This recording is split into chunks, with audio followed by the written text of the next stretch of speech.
because there isn't one historian in the world that can find a valid reason why those three countries decided to wipe Germany off the map politically. Now, what happened after that? When Germany realized that the Jews were responsible for her defeat, they naturally resented it. But not a hair on the head of any Jew was harmed. Not a single hair. Professor Tanzel of Georgetown University, who had access to all the secret papers of the State Department, wrote in his book and quoted from a State Department document written by Hugo Schoenfeld, a Jew who Cordell Hull sent to Europe in 1933 to investigate the so-called camps of political prisoners. And he wrote back that he found them in very fine condition. They were in excellent shape. Everybody treated well, and they were filled with communists. Well, a lot of them were Jews, because the Jews happened to be maybe 98% of the communists in Europe at that time. And there were some priests there, and ministers, labor leaders, masons, and others who had international affiliation. Now, the Jews sort of tried to keep the lid on this fact. They didn't want the world to really understand that they had sold out Germany and that the Germans resented that. So they did take appropriate action against them. They, shall I say, discriminated against them wherever they could.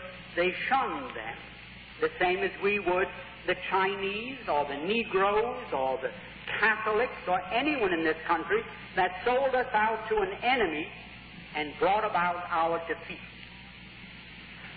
Now, after a while, the Jews of the world didn't know what to do, so they called a meeting in Amsterdam. Jews from every country in the world attended in July 1933.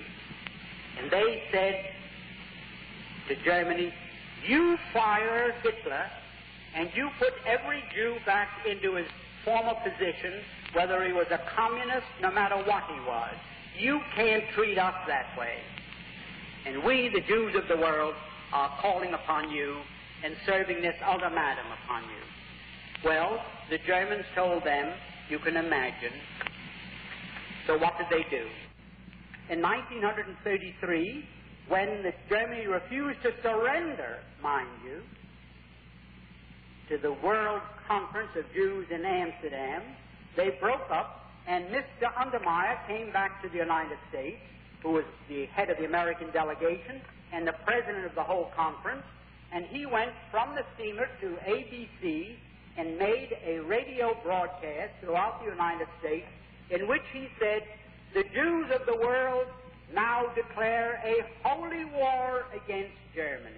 We are now engaged in a sacred conflict against the Germans, and we are going to starve them into surrender. We are going to use a worldwide boycott against them that will destroy them because they are dependent upon their export business. And it is a fact that 2/3 of Germany's food supply had to be imported, and it could only be imported with the proceeds of what they exported, their labor. So if Germany could not export, 2/3 of Germany's population would have to starve. There just was not enough food for more than 1/3 of a population. Now, in this declaration, which I have here, it was printed and a whole page, in the New York Times on August 7th, 1933, Mr. Samuel Untermeyer boldly stated that this economic boycott is our means of self-defense. President Roosevelt has advocated its use in the NRA, which some of you may remember, where everybody was to be boycotted unless they followed the rules laid down by the New Deal, which of course was declared unconstitutional by the Supreme Court at that time. Nevertheless, the Jews of the world declared a boycott against Germany, and it was so effective that you couldn't find one thing in any store anywhere in the world with the words "Made in Germany" on it. In fact, an executive of the Woolworth Company told me that they had to dump millions of dollars worth of crockery and dishes into the river, that their stores were boycotted. If anyone came in and found a dish marked "Made in Germany," they were picketed with signs, "Hitler, murderer," and so forth, and like something like these sit-ins that are taking place in the South. R.H. Macy, which is controlled by a family called Strauss, who also happen to be Jews, a woman found stockings there, which came from Chemnitz, marked "Made in Germany." Well, they were cotton stockings. They may have been there 20 years, because since I've been observing women's legs in the last 20 years, I haven't seen a pair with cotton stockings on them. So Macy, I saw Macy boycotted with hundreds of people walking around with signs, "Murderers" and "Hitlerites" and so forth. Now, up to that time, not one hair of any Jew had been hurt in Germany. There was no suffering, there was no starvation, there was no murder, there was nothing. Now, that, naturally, the Germans said, why, who are these people to declare a boycott against us and throw all our people out of work and our industries come to a standstill? Who are they to do that to us? And they naturally resented it. Certainly they painted swastikas on stores owned by Jews. Why should a German go in and give their money to a storekeeper who is part of a boycott, who is going to starve Germany into surrender into the Jews of the world, who are going to dictate who their premier or chancellor was to be? Well, it was ridiculous. That continued for some time. And it wasn't until 1938 when a young Jew from Poland walked into the German embassy in Paris and shocked one of the officials that the Germans really started to get rough with the Jews in Germany. And you found them then breaking windows and having street fights and so forth. Now, for anyone to say that, I don't like to use the word anti-Semitism because it's meaningless, but it means something to you still, so I'll have to use it.